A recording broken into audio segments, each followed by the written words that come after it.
오늘 우리에게 주실 말씀 같이 교독합니다. 제가 먼저 읽습니다. 여호와의 영이 회중 가운데에서 레위 사람 야하시엘에게 임하였으니 그는 아삽 자손 마따냐의 현손이요 여이엘의 증손이요 브나야의 손자여 스가랴의 아들이더라.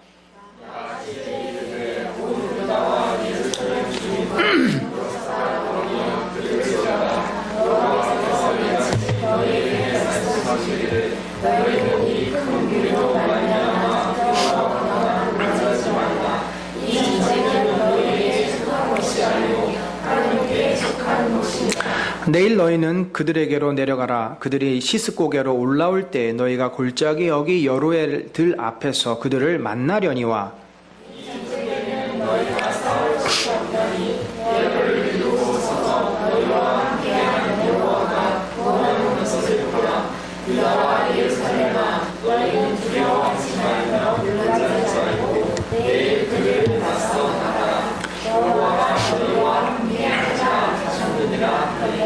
여호사밧이 몸을 굽혀 얼굴을 땅에 대니 온 유다와 예루살렘 주민들도 여호와 앞에 엎드려 여호와께 경배하고 그앗 자손과 고라 자손에게 속한 레위 사람들은 서서 심히 큰 소리로 이스라엘 하나님 여호와를 찬송하니라.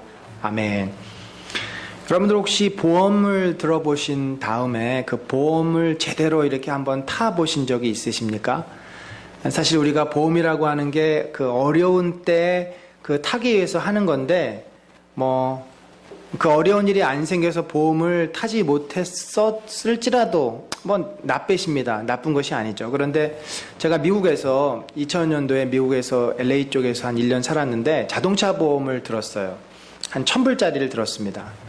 그러니까 아주 비싼 건 아니었고 AIG 생명에 들었었는데 고속도로를 가다가 제 앞에 있는 차가 고속도로에 떨어져 있는 철판을 밟은 겁니다.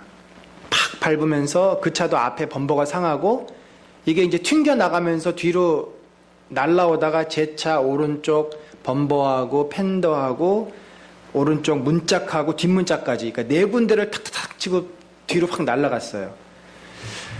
그래서 깜짝 놀라가지고 이제 고속도로 길가에다가 차를 대고 살펴봤는데 다행히 다치거나 이런 건 없었지만 차가 완전히 옆에가 쫙 긁힌 거죠. 그래서 이제 한 일주일간 차를 맡기고 보험 수리를 했는데 무려 3,500불인가가 나왔습니다. 그 보험 안 들었으면 큰일 날 뻔했죠. 보험이라는 것이 이렇게 그 위기의 순간에 참 그 위기를 넘어갈 수 있도록 도와주는 아주 좋은 제도라는 것을 우리들이 압니다. 그래서 사람들은 이 땅을 살면서 정말 건강보험 여러 그 자동차 보험뿐만 아니라 집에 대한 보험, 많은 보험을 들기도 하고 심지어 저축도 하고 미래를 대비하고 어려운 일을 대비합니다. 그런데 여러분 인생에는 완전한 보험은 없는 거죠. 모든 것을 돈으로 커버할 수가 없고 모든 것을 내가 다 그 위험을 어려움을 막을 수가 없습니다. 근데 여러분 만약에 우리에게 완전한 보험이 있다면 여러분 들고 싶지 않으십니까? 바로 그 완전한 보험은 우리의 하나님이십니다. 오늘 이 여호사밧이라고 하는 인물이 바로 우리에게 그것을 보여줍니다. 이 여호사밧이라고 하는 왕은 이 남과 북이 나눠진 이후로 그 유대에 있어서 가장 그 나라를 강성하게 만들었던 왕입니다. 나라가 튼튼해졌어요. 튼튼해졌다는 얘기는 경제력도 좀 생기고 또 그러다 보니까 군사력도 갖게 되고 여러 면에서 나라가 안정이 됐습니다. 그런데 우리가 읽은 이 20장 앞부분에 보면은 또 19장 이렇게 보면은 이 여호사밧은 지나칠 정도로 이 군사력을 유지하고 나라를 지키는데 신경을 쓰지는 않았습니다. 그러니까 어떻게 보면은 돈이 있음에도 불구하고 경제력이 있음에도 불구하고 나라를 더 튼튼하게 하고 나라를 더 강하게 만드는 일에 투자하지 않았다는 얘기죠. 고대 나라들은 틈만 있으면 서로를 공격해서 상대방으로부터 많은 것을 빼앗아 옵니다. 그러니까 생존 경쟁이 아주 치열한 시대가 고대 시대예요. 이미 이스라엘이 강해지고 유다가 강해지니까 어떻게 합니까? 그 주변의 나라들을 지배하기 시작하죠. 강한 나라가 사신을 보내서 조공을 요구합니다. 그런데 항상 강할 수가 없기 때문에 호시탐탐 서로 침략할 그 명분과 때를 노리고 있는 거죠. 이 여호사밧이라고 하는 왕, 나라의 이 국방력을 강화하기보다 하나님을 향해서 온 백성이 믿음을 갖고 언약을 하고 하나님 말씀대로 순종하도록 하는 신앙 교육과 신앙 계획에 더 비중을 두고 그것을 그의 통치에 매우 중요한 사명으로 생각했습니다. 그러니까 국방력에 보험을 든 것이 아니라 어떻게 보면 그는 하나님이 이 나라를 지키시는 분이다. 하나님께서 이 나라를 강하고 부강하게 만들 것이다. 그의 선조 다윗과 솔로몬의 믿음을 따라서 그는 하나님께 자기의 통치 통치의 모든 것을 결정하는 보험을 들은 거라고 볼 수 있죠. 그런데 어느 날 이 유다라고 하는 나라의 동쪽에 있는 세 나라가 있습니다. 맨 위에는 암몬이 있고요. 또 사해를 중심으로 그 건너편에는 모압이라고 하는 족속이 있고, 그 다음에 사해 아래쪽, 다 이게 지금의 요르단 지역이죠. 사해 아래쪽 페트라라고 하는 그 유명한 이제 유적지가 있는 그곳에는 암몬 족속이 있었습니다. 근데 이 세 족속이 서로 이제 연합군을 형성을 합니다. 한 나라 가지고는 유대를 이길 수가 없어요. 유대가 아주 강한 힘이 있기 때문에 한 나라 가지고는 상대가 안 되니까 세 나라가 연합을 이루어서 드디어 이 유다를 침공해 오게 되었습니다. 사실 유다의 입장에서는 한 나라가 들어오는 것은 아무것도 아닌데 세 나라가 합쳐서 쳐들어오면 그것은 굉장히 큰 어려움입니다. 여러분, 왜 여호사밧에게 이런 어려움이 생겼을까요? 여호사밧이 하나님을 떠났습니까? 여호사밧이 하나님의 말씀을 불순종했습니까? 그렇지 않아요. 여호사밧은 온 백성으로 하여금 하나님과 언약하게 만들고 신실하게 믿음으로 살려고 애를 씁니다. 우리가 기억해야 돼요. 고난이라고 하는 것은 크게 두 종류가 있습니다.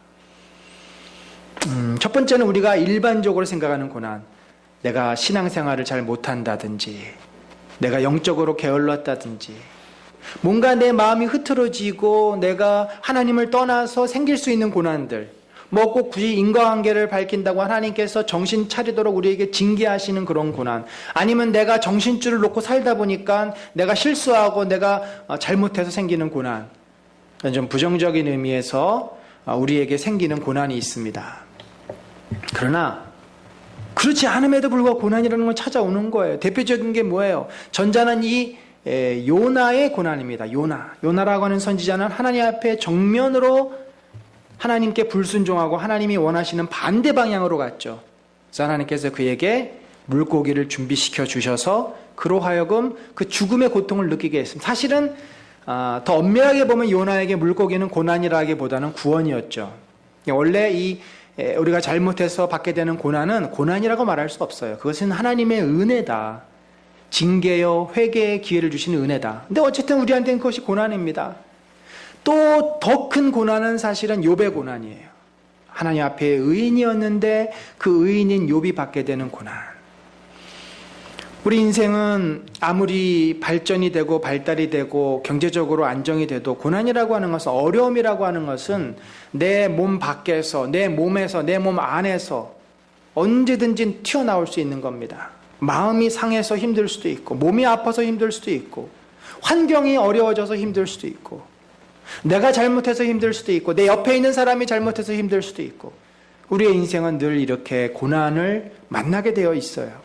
근데 문제는 그 고난 때, 고난을 당했을 때 내 신앙의 수준이 드러난다는 거죠. 그러니까 신앙의 실력이 드러나는 거예요. 내가 믿음이 얼마나 단단한 사람인가, 내가 믿음이 얼마나 없는 사람인가. 여러분, 고난이 찾아왔을 때 믿음이 약한 사람은 어떻게 반응할까요? 원망과 불평을 먼저 합니다. 하나님, 도대체 나한테 왜 이러시는 겁니까? 원망과 불평을 먼저 하게 돼요. 그러나 원망과 불평을 해도 상황은 바뀌지 않자 그 다음에 바짝 엎드려서 살려달라고 이제는 애원하기 시작합니다.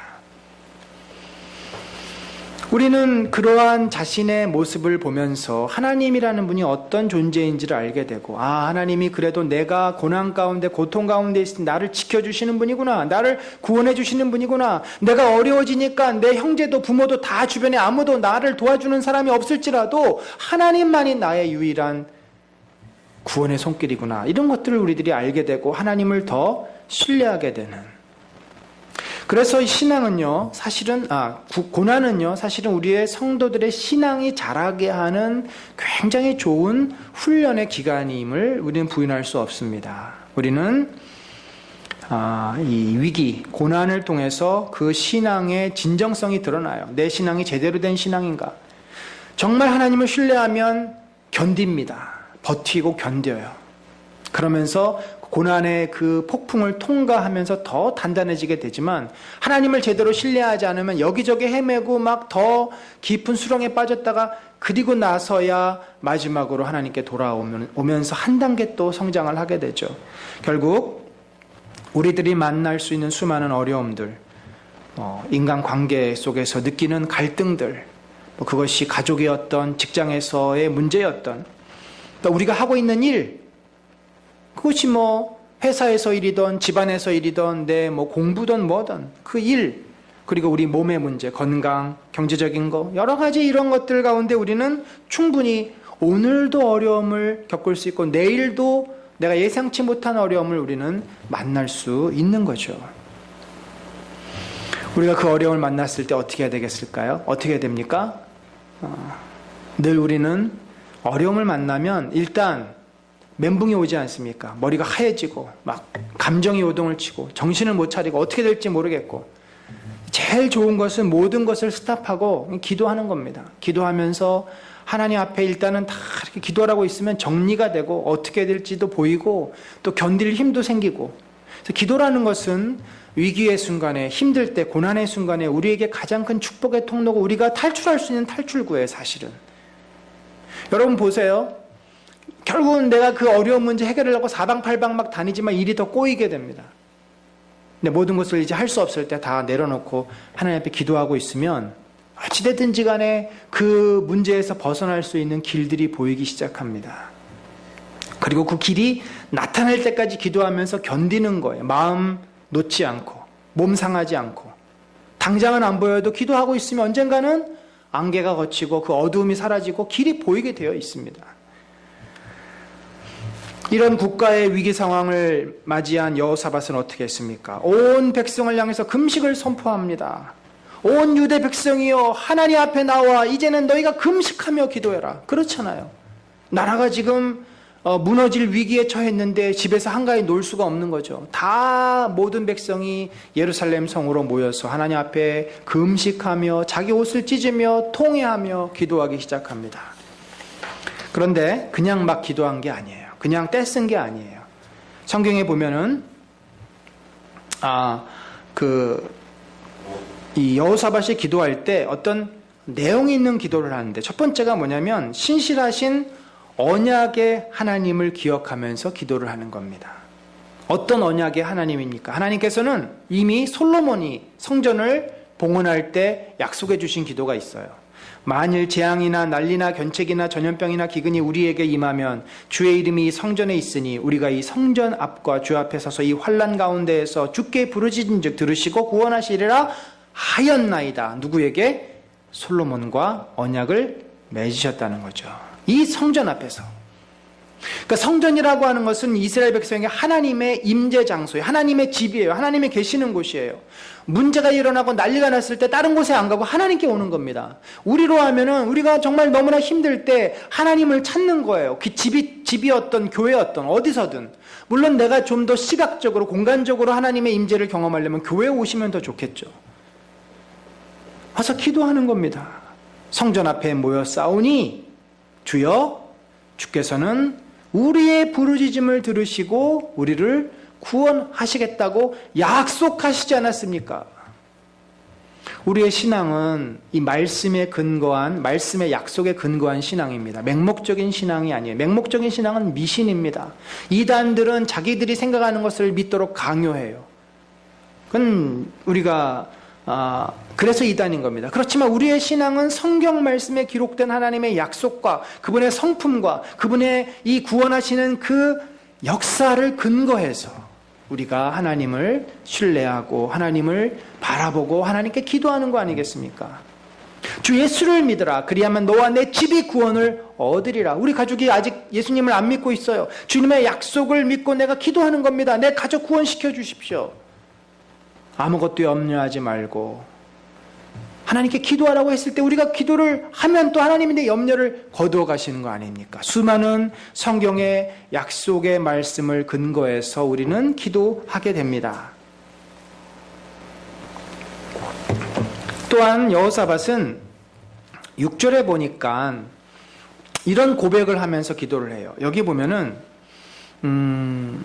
여호와여 주는 하늘에서 하나님이 아니시니까 이방 사람들의 모든 나라를 다스리지 아니하시니까 주의 손에 권세와 능력이 있사오니 능히 주와 맞설 사람이 없나이다. 하나님은 정말 크신 분입니다. 온 우주 만물을 통치하시는 분입니다. 감히 당신에게 맞설 존재는 아무도 없습니다. 이 세상에 어떠한 능력 있는 나라라도. 그런데 주여 우리는 이제 6절하고 12절로 대칭되는 구절이에요.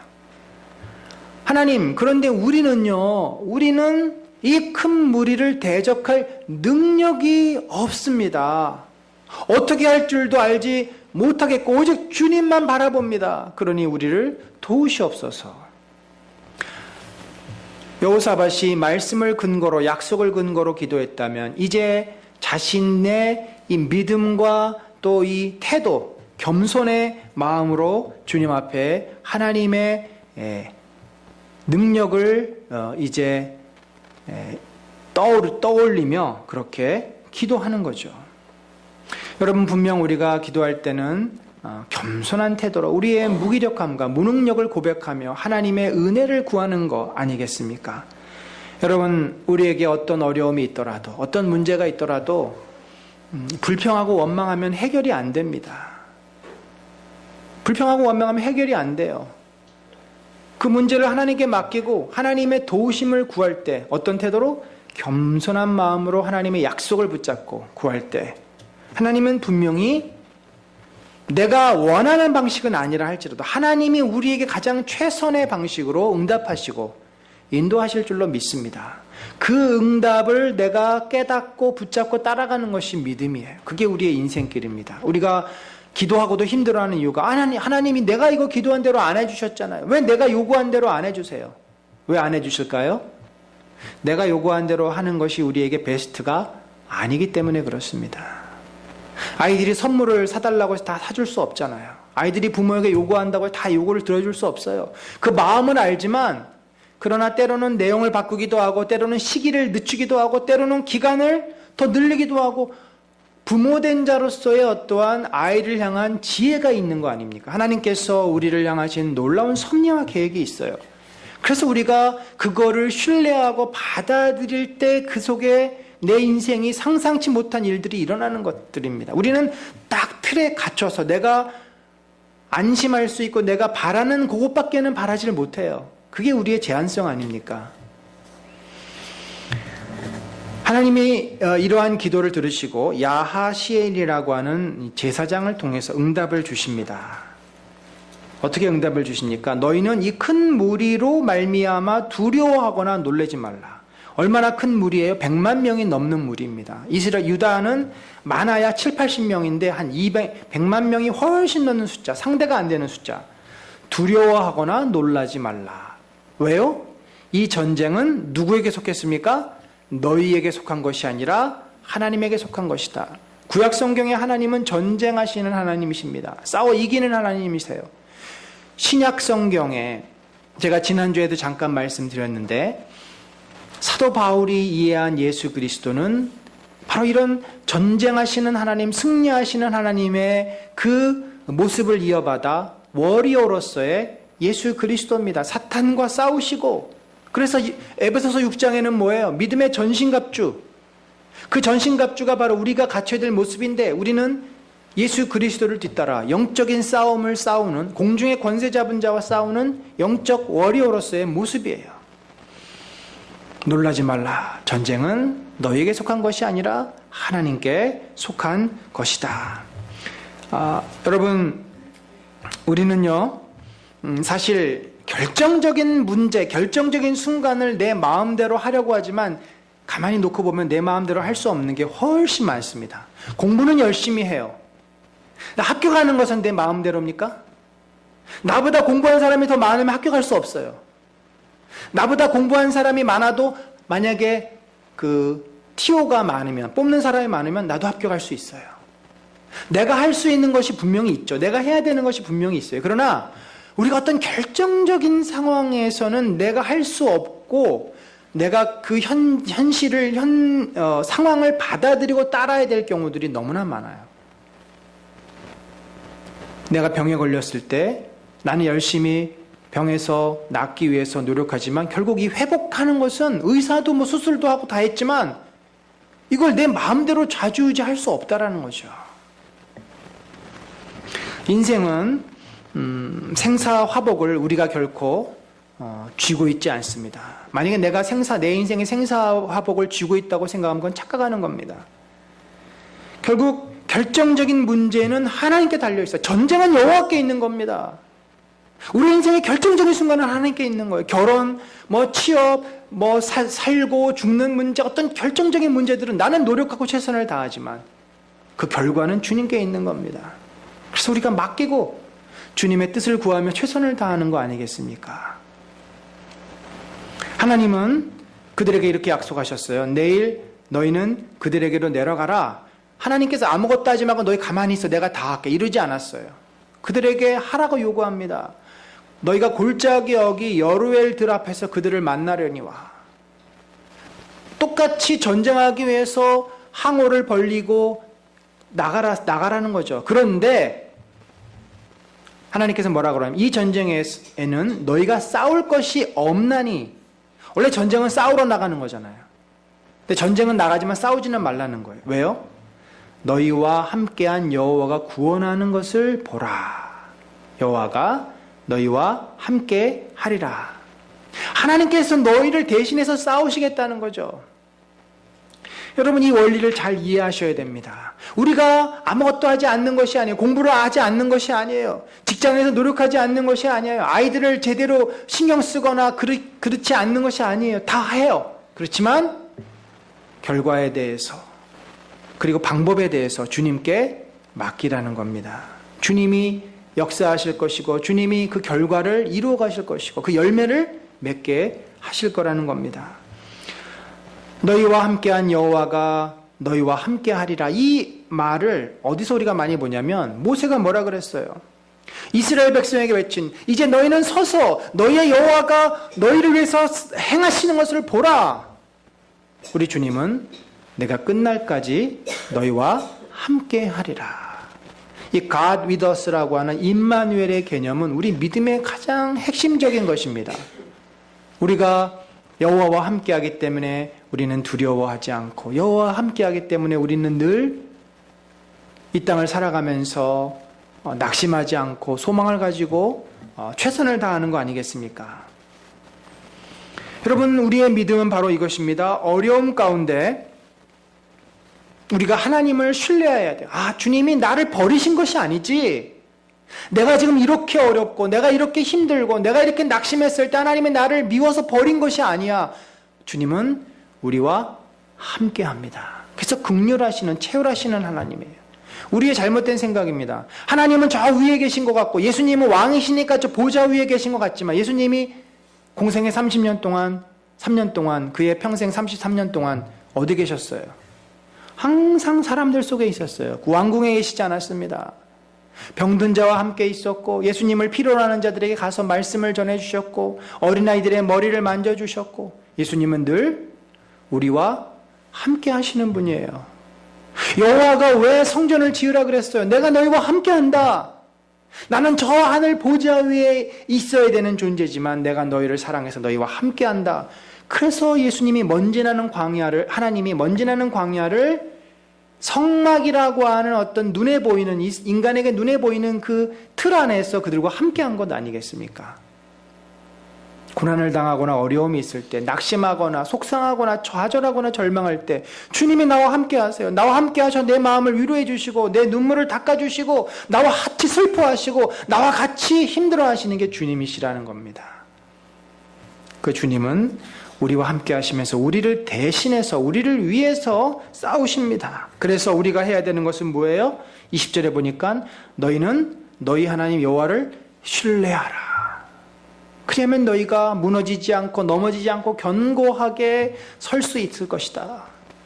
또 하나님의 임재하심을 선포하는 선지자들을 신뢰하라. 그러면 너희가 그 뜻대로 살 것이고 그래서 막힌 것 없이 형통하게 될 것이다. 우리가 갖고 있는 두 가지 그 실수 또는 잘못된 습관이, 첫 번째는 하나님 나와 함께 하시지 않는다라고 하는 그 불신. 그러니까 나에게 좋은 일이 생기거나 일이 잘 풀리면 그런 생각을 안 하는데, 좀 어려운 일이 생기고 속상하고 화가 나는 일이 생기면 늘 하나님이 나와 함께 한다는 걸 잊어버려요. 그렇지만 하나님은 내가 화가 났을 때도 속상할 때 늘 우리와 함께 하시는 겁니다. 그래서 하나님께 그 문제를 가지고 가야 돼. 그래야 우리가 그 어려움에서 빨리 벗어날 수가 있어요. 제가 개인적으로 성경 공부를 하면서 제일 이제 후반부에 당부하는, 물론 처음부터 말씀을 드리지만 꼭 당부하는 것은 기도 생활에 대한 겁니다. 결국 이 성경 공부라든지 또 예배 시간에 듣는 설교는 제한된 시간에 제한된 걸 잠깐 하는 거지만, 결국은 내가 주님과 동행하려면 뭐예요? 내 매일의 일상생활 속에서 기도를 해야 돼요. 하나님을 찾아야 되고 하나님을 의식해야 되고, 그게 하나님과의 동행, 주님과의 동행 아닙니까? 그 훈련이 되면 이제 내가 믿음의 삶을 살게 되는 겁니다. 그 훈련이 안 되면 하나님 없이 나 혼자 살아야 돼요. 옆에 계셔도 계신지도 모르고 보지도 않고 관심도 없고. 기도 훈련이 매우 중요합니다. 우리가 그렇게 하나님이 나와 함께 하심을 알고 그리고 기도하는 거죠. 기도하는데 또 하나 우리가 미스테이크, 잘 실수하는 게, 기도하면 우리는 조급해서 당장 이거 해주세요. 우리 애들이 때를 쓸 때 그러잖아요. 엄마 이거 빨리 해줘. 빨리 해달라고. 빨리 해줘. 와서 계속 졸라요. 해줄 때까지. 여러분, 하나님이 우리가 어떤 문제를 가지고 풀어달라고 기도하거나 내가 하나님께 내 마음을 올렸을 때 여러 가지의 그 반응이 있어요. 하나님이 묵묵부답하실 때도 있고, 때로 반응을 해주시는데 엉뚱한 쪽으로 반응해 주실 때도 있고, 때로 한참 기다린 다음에 그 문제가 해결될 때도 있고. 왜냐하면 주님의 관심은 그 문제가 당장 해결되는 것이 아니라 그것을 통해서 내가 어떻게 변화되고 어떻게 깨닫고 어떻게 내가 더 주님을 알아가고. 항상 우리 주님은 너무나도 교육적인 하나님이세요. 한 가지의 사건을 통해서 주님은 10가지를 깨닫기를 원하세요. 얼마나 하나님은 지혜로우신 분인지 모릅니다. 그래서 우리가 어떤 어려움을 겪으면서 내가 깨달음이 없다, 그러면 그 어려움 다시 반복하게 돼요. 잘 보세요. 여러분 잘 보세요. 내가 힘들었던 문제, 근데 또 힘들어. 왜 그럴까요? 내가 왜 이 문제가 나한테 힘든지, 왜 이 문제가 나에게 생겼는지를 깨닫지 못하는 거죠. 교훈을 얻지 못한 겁니다. 대한민국의 역사가 굉장히 반복이 됩니다. 조선시대에 얼마나 우리가 이 4분 오열돼서 당쟁에 휩싸였습니까? 해방 이후에도 그렇고 지금도 사실은 우리가 이 정당 정치를 하는데 제대로 못해요. 이 역사가 계속 반복이 돼요. 그 정도가 좀 심하지 않을 뿐이지, 그 문제가 왜 그랬고 그것에서 내가 고쳐야 될 것이 무엇인지, 그 문제를 통해 내가 어떻게 성숙해야 될지를 깨닫지 않으면 우리는 계속 똑같은 문제를 반복해서 하게 되고 그 고통에서 벗어나지를 못합니다. 지혜가 없는 거죠. 우리는 문제로부터 벗어나기를 원하지, 문제를 통해서 내 자신을 보고 내가 성숙하고자 하는 그 열망이 없어요. 그러니까 내 관심이 엉뚱한 데 가 있는 겁니다. 반짝반짝하는 세상에 그런 것에 관심이 가 있고, 잠깐 그 짜릿한 즐거움에 가 있고, 이런 데 관심이 가 있으니까 정작 내 속사람과 내 자신의 내면의 세계에 대해서는 별로 관심을 갖지 않아요. 그런데 우리는 수많은 어려움을 만나면서 내 내면이 깎이고 변화되어야 하는 것이고, 주님은 그걸 원하신다는 거죠. 여러분, 그래서 기도한다고 해서 당장 응답이 없다고 조급해하지 마세요. 기다리시고 주의 뜻이 무엇인지 분별하시고, 그 모든 과정이 우리가 아름답게 변화되는 그런 과정들입니다. 하나님을 진심으로 신뢰했던 이스라엘 백성은 무엇을 했습니까? 큰 소리로 찬양했습니다. 그래서 기도하는 사람은요, 자기의 문제를 하나님께 맡기고 기도하는 사람은 예배를 드릴 수가 있어요. 그런데 이게 내 문제를 주님께 맡기지 않으면 예배가 안 드려져요. 하나님께 내 마음을 그렇게 드릴 수가 없습니다. 예배를 못 드려요. 예배를 드려도 딴 생각을 합니다. 집중을 못 합니다. 근데 우리가 하나님을 신뢰하면 하나님과의 관계가 어떻게 돼요? 더 깊어지기 때문에 하나님을 당연히 예배하죠. 하나님을 찬양합니다. 하나님 감사합니다. 하나님께 더 가까이 나아가려고 합니다. 그러면서 온 백성이 함께 모여 레위인들을 필두로 어떻게 했어요? 거룩한 예복을 입히고 군대 앞에서 행진하며 여호와를 찬송하며 이르기를 여호와께 감사하세 그의 인자하심이 영원하도다. 사실 지금 아무것도 한 것이 없어요. 아무것도 일어난 일이 없어요. 여전히 지금 앞에는 적이 있어요. 근데 하나님을 신뢰하고 하나님이 우리와 함께 하신다는 약속을 믿고 정말 주님은 우리와 함께 하실 거야. 하나님은 위대한 분이야. 고백하고 그들이 하나님께 예배드립니다. 우리가 문제가 해결돼서 하나님께 감사할 수도 있지만 문제가 해결되기도 전에 주님께 내 이 문제를 맡겼으니까 주님이 나와 함께 해주시는 것을 내가 확신하니까 감사하고 문제가 잘 되든 안 되든 내 뜻대로 되든 안 되든 주님은 반드시 최선으로 나를 인도해 주실 거야. 그게 우리의 믿음 아닙니까? 그렇게 하고 하나님께 예배드리는 자에게는 그 결과가 어떤 결과가 옵니까? 상상할 수 없는 놀라운 축복이 그들에게 찾아옵니다. 여기 보니까 자기 문맥을 잘 보세요. 그 노래와 찬송이 시작될 때 역대기 저자가 굳이 왜 이 말을 넣습니까?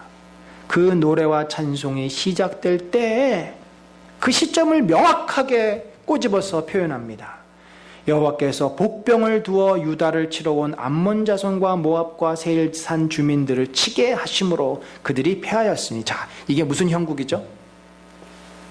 지금 이스라엘 왼쪽에는 이렇게 사해를 중심으로 왼편에는 유다 백성들이 지금 대사장들을 앞에 세우고 노래하며 찬송하고 있어요. 아니 전쟁에 나온 사람들이 노래하며 찬송하는 물론 뭐 중국의 고대 이 전쟁사를 보면은 그들이 싸우지 않고 일부러 노래를 불러가지고 고향 생각을 하게 해서 상대 적으로 하여금 사기를 꺾게 하는 그런 전술도 있습니다만 여기서는 꼭 그런 전술이라기보다도 하나님을 진심으로 이들이 찬송하고 하나님이 우리와 함께 하시고 우리를 싸우신다는 믿음의 고백을 담아 그들이 찬송하며 하나님 앞에 섰습니다. 그때 어떻게 했어요? 복병을 두어. 이 복병은 암몬과 모압과 세일 세 나라의 한 나라에 아마도 특공되었을 것으로 생각됩니다. 그러니까 여러분 이 연합군이라고 하는 것은 사실은 자기들의 이익을 위해서 모인 집단들이지 그 이익이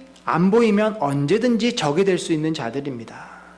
하나님께서 이 세 연합군의 관계를 깨트리신 거죠. 그 중에 한 나라가 특공대를 조직해서 상대방을 먼저 친 겁니다. 자기들끼리 먼저 분열이 일어난 거예요.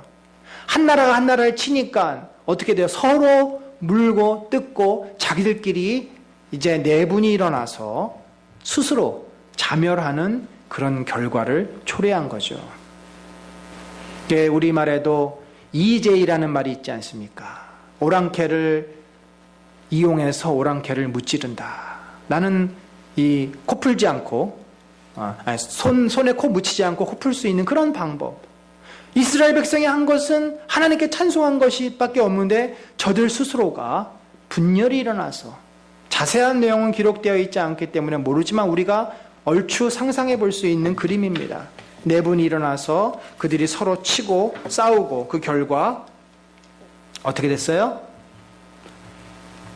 먼저는 암몬과 모압 자손이 일어나 세일산 주민을 칩니다. 둘이 하나를 무찌려요. 그 다음에 하나가 죽으니까 둘이서 아마도 제 생각에는 이 세 나라가 분명히 이제 유다는 저거는 우리 밥이다. 그러면 저 유다가 무너진 다음에 저 유다 땅을 누가 차지할 거냐?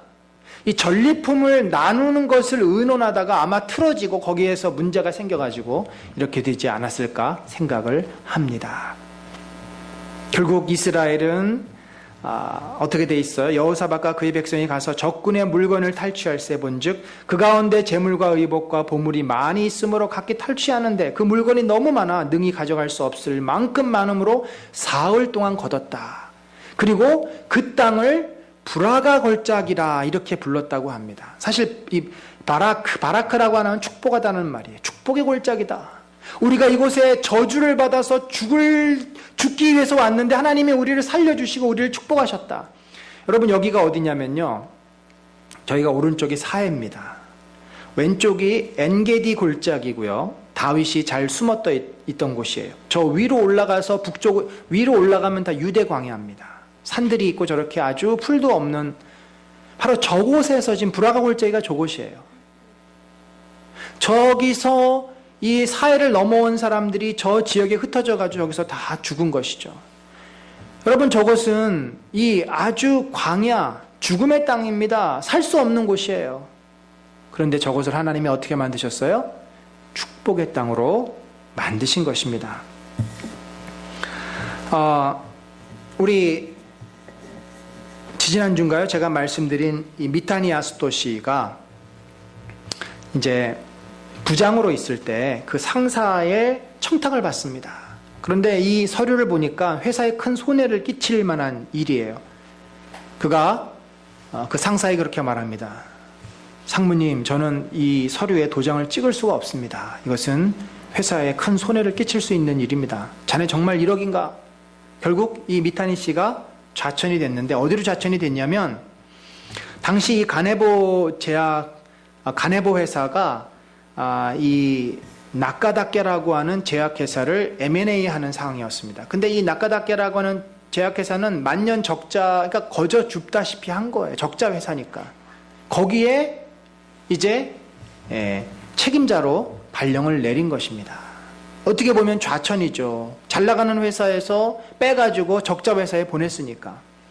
그런데 이 미타니아스 도시는 좌절하지 않고 자기 앞에 닥친 이 불행, 이 어떻게 보면 남자들에게 이 좌천이라고 하는 것은 정말 인생의 어떤 잘 나가던 길이 꺾이는, 그러니까 내리막길인데, 거기서 낙심하지 않고 그가 열심히 회사를 정상화시키고 나중에 팔미환이라고 하는 한약재를 넣어서 건강보조식품이죠. 이것을 히트시켜가지고 가네보 제약을 일으켜 세운 입지적인 그런 일을 하지 않습니까? 그 이면에는 그의 믿음과 눈물 어린 기도가 있었습니다. 우리가 잘 아는 이 강영우 박사님, 이분이 이제 대한민국 최초의 이 맹인으로서의 박사학위를 받은 분이고, 교육학 교수이면서 백악관의 국가장애위원회 정책 차관보까지 했던 분이에요. 그러니까 장애인으로서는 참 대단한 성공과 출세를 한 분이죠. 근데 이분이 왜 장애인 눈을 실명을 하게 됐냐면, 중학교 1학년 때 축구를 하다가 공에 맞았는데, 사실은 공에 눈을 맞는다고 눈이 바로 실명되는 일은 별로 없는데 어떻게 하여튼 심하게 맞았는데 실명이 됐어요. 그러니까 이 멀쩡한 아들이 실명이 되니까 그 어머니가 이제 충격으로 뇌출혈이 생겨가지고 돌아가시고 가족들이 고아가 돼서 뿔뿔이 흩어지게 됩니다. 자, 여기까지 보면은 너무나도 불행한 인생 아닙니까? 불행한 스토리 아닙니까? 그가 눈이 안 보이고 나서 매일 기도했다고 합니다. 하나님, 왜 저에게 이런 어려움을 주셨습니까? 어떻게 하면 됩니까? 계속 기도하는 거죠. 근데 그가 좌절하고 만약에 그 자기의 화나는 마음대로 자살을 했다든지, 만약에 인생을 포기했다든지 여러 가지 막 살았다고 한다면 그가 이런 입지적인 인물이 될 수 있었겠습니까? 하나님께서 그를 위해서 귀한, 처음에는 선생님이었던 아내를 만나가지고 그가 공부를 하기 시작하고, 나중에는 유학도 가게 되고, 나중에는 교수가 되기 시작하고, 그 앞에 펼쳐지는 엄청난 일들을 우리들이 듣습니다. 사랑하는 성도 여러분, 하나님이 함께 하시면요, 이 사막, 광야가 어떻게 됩니까? 축복의 땅이 되는 거예요. 하나님이 함께 하시지 않으면 요단 들녘, 소알 들녘, 이 롯과 그의 가족들이 있었던 그 땅이 어떤 땅이 돼요? 유황불이 떨어지는 심판과 멸망의 땅이 되는 겁니다. 우리는 너무나 이 현대 문명에 익숙해져서 내 눈에 보기에 좋아야지만, 세련되고 편리하고 뭔가 나에게 유익이 돼야지만 우리는 좋은 것이라고 생각을 하는데, 그 시각을 바꿔야만 합니다. 무엇이 좋습니까? 새 차가 좋죠. 그러나 새 차가 항상 좋은 것은 아니에요. 안전이 더 중요합니다. 항상 나와 함께 하시는 하나님, 그곳이 우리에게는 베스트의 장소고 베스트의 축복입니다. 오늘 우리가 이 말씀을 보면서 내 인생에 어떠한 고난이나 어떠한 일이 어려움이 찾아오더라도 그것을 우리가 넉넉히 이기려면 늘 기도하는 삶을 살아야 돼요. 기도하는 사람은 그것을 감당하지만 기도함이 없으면, 기도하지 않으면 어려움이 생기면 우리는 원망하고 어떻게 할지 모르고 호들갑을 떨고 낙심하고 좌절하고 너무나 큰 고통을 치르고 나서야 그 어려움에서 벗어납니다. 사랑하는 성도 여러분, 매일매일 여러분이 주님과 만나는 기도에 힘쓰시기를 바랍니다. 이렇게 늘 기도하는 사람은요, 어려움이 찾아와도 걱정이 없습니다. 어려움은 오히려 우리를 하나님께 더 가까이 다가서게 하는 과정일 뿐입니다. 그리고 그 어려움을 우리들이 하나님께 가지고 나가면 하나님은 그것을 어떻게 만들어요? 축복의 통로로 변화시켜 주십니다.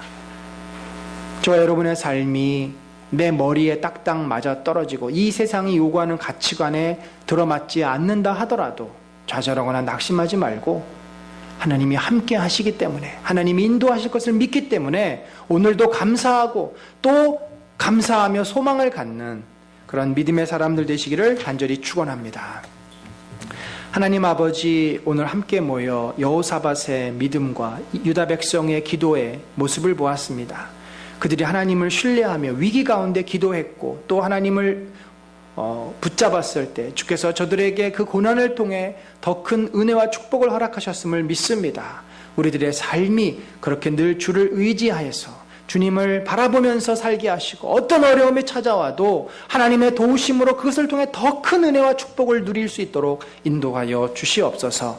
지금은 우리 구주 예수 그리스도의 놀라우신 은혜와 하나님 아버지의 무한하신 사랑과 성령님의 감화 감동 교통하심이 참으로 기도에 힘쓰며 하나님을 신뢰하여 어떤 어려움이라도 넉넉히 이기기를 소망하는 심령 위에 지금부터 영원까지 함께 하실지어다. 아멘.